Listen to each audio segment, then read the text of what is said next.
es como que el tema de la caída del pelo muchas veces no tiene que ver ni por mucho que te peines, ni por mucho que como que te laves o ese tipo de cosas. Si bien no es sano como lavarse permanentemente la cabeza, el tema de la caída del pelo tiene que ver con nuestra excesiva necesidad de controlar. Cuando el control llega a la locura por el miedo justamente a perder el control sobre los demás o sobre mi propia vida. Entonces, ¿qué es lo que sucede? La cabeza arde, ¿sí? Es una temperatura tan alta la que levanta la cabeza o el cuero cabelludo que los capilares también se empiezan a cerrar. Puede ser que las manos tengan mucho calor o puede ser que las manos se acalambren. Cuando incluso ese control llega a la furia por la frustración, las manos terminan en unos calambres terribles o la circulación de la sangre no va como a estar andando bien. Tenemos dos tipos de caídas de pelos diferentes, que son como estas que se pierden a los manchones, que eso que les quedan las aureolas sin pelo. Ese tipo de alopecia se debe a que me enoja tanto perder el control. Quiero controlar y no puedo, a los demás, a una situación. Y entonces es como que salen rayos de fuego hacia afuera, como si se te escapase el fuego de la cabeza por un lado y ahí te quedas sin pelo.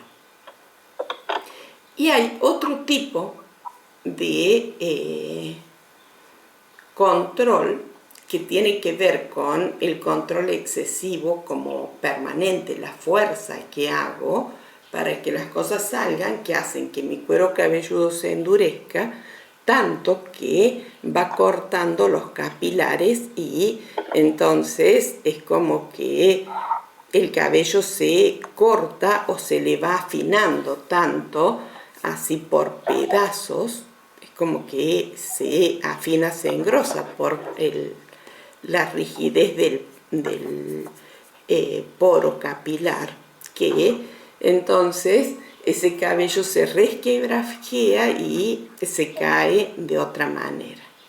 El estrés hace que el cabello se resquebrajee y que al quebrarse, así en parte, se termine como cayendo, quedando totalmente ajado y maltratado. Siempre digo que ante las situaciones de estrés profundo lo mejor es cortarse el pelo, porque en la punta del cabello te queda todo ese estrés acumulado. Los pelos parecen no tener vida, pero sí la tienen y son una prolongación bastante importante de cómo nuestro cuerpo y también que se como que pierde mucha fuerza, que se debilita con nuestra propia debilidad.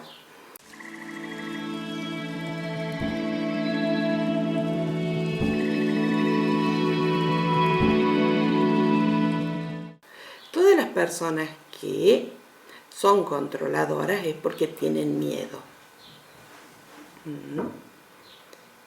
Necesitan controlar algo o alguien para sentirse seguros, tener el control sobre los demás para sentirse seguros. Entonces, hay tantas clases de miedos que es como a veces imposible poder enlazarlos en un solo ejemplo. Porque el miedo puede ser mental, puede ser emocional, El miedo puede ser social, puede ser familiar, puede ser personal. El miedo es como que puede ser laboral. ¿Cuándo un miedo sería laboral? Es como que se alimenta ese miedo laboral por tener como una relación inconclusa también con la línea paterna o con el padre. El trabajo, la actividad, está directamente relacionada con mi relación con papá. Entonces, si mi relación con papá fue basada en la inestabilidad, en la desconfianza o, qué sé yo, en el abandono, depende de qué relación tengo con mi padre, es la relación que tengo con mi trabajo. ¿Me aferro a mi trabajo? ¿Sí? ¿Me desvalorizo en mi trabajo? ¿Qué pasa entre yo y mi trabajo? ¿Y por qué quiero como reemplazar a mi papá? ¿Por qué creo que únicamente voy a ser feliz pegada a mi papá? ¿O porque necesito pegarme tanto a un solo lugar como de trabajo, a una sola fuente de ingresos? La fuente de ingresos puede venir de muchísimos lados porque es infinita. ¿Sí?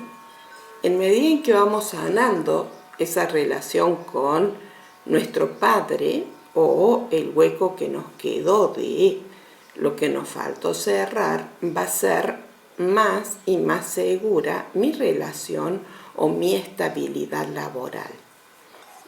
Si yo baso mi vida únicamente en lo laboral, no puedo crecer. Y si yo baso mi vida únicamente en lo emocional, no puedo crecer. Todo tiene que ser un conjunto.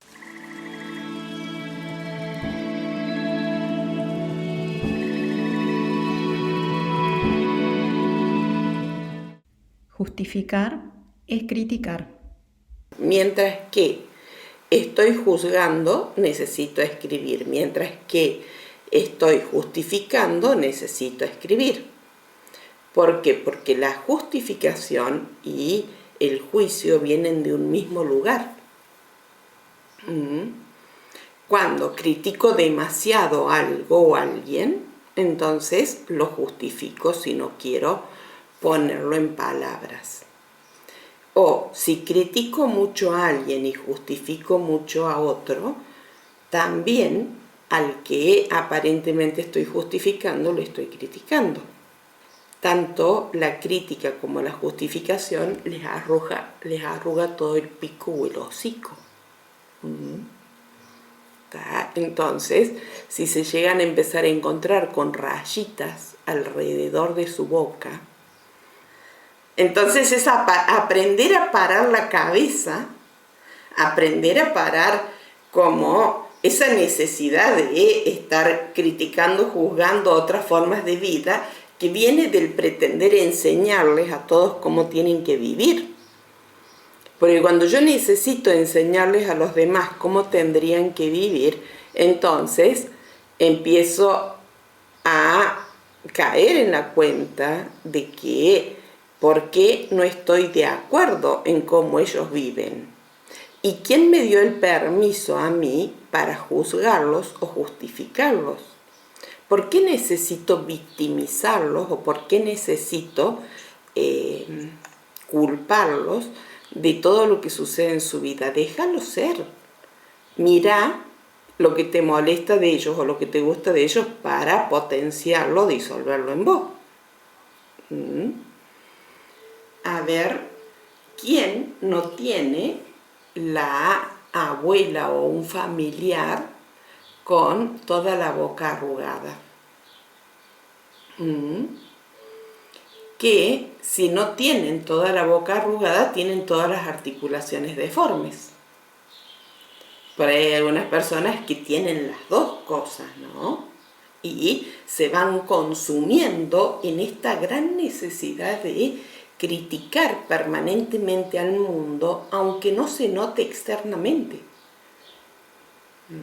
Hay personas que parecen las más buenitas porque siempre encuentran una manera de justificar el error de los otros, y resulta que su cabeza critica tan duramente al resto que todo su cuerpo empieza a secarse y resquebrajearse. Sí, artritis, artrosis y reuma tienen que ver con una cabeza muy desequilibrada en cuanto a ser como la artrosis me parece que es la que es deforme. La artritis es como un gran desgaste de las articulaciones. La artrosis es porque la cabeza siempre está buscando un problema, es muy retorcida, muy retorcida. El reuma es porque es muy rígida, y la artritis es porque es muy crítica. En definitiva, no creo que haya una mejor que la otra, ¿no? Es porque necesito permanentemente estar juzgando, justificando, persiguiendo al otro, o por qué necesito estar juzgándome, justificándome, criticándome. Es como no poder aceptar la vida, ¿no? Entonces estoy en un desgaste permanente en todos los casos. Cuando creo que hay una sola forma de vida, cuando voy como los caballos de Sul, con los caballos de Sul que sí tienen las dos antiparras así, y un solo caminito para llegar. Y generalmente es como yendo en contra de la masa, o queriendo llevar a la masa conmigo, no pudiendo dejar a los otros que hagan su vida, sino como muy por lo contrario. Necesito que todos vayan detrás de mí o conmigo.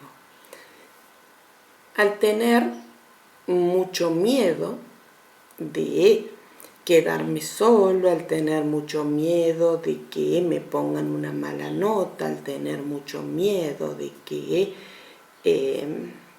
nadie me apruebe, entonces vengo con toda esa maraña de dolores que no me permiten avanzar. Desgaste permanente.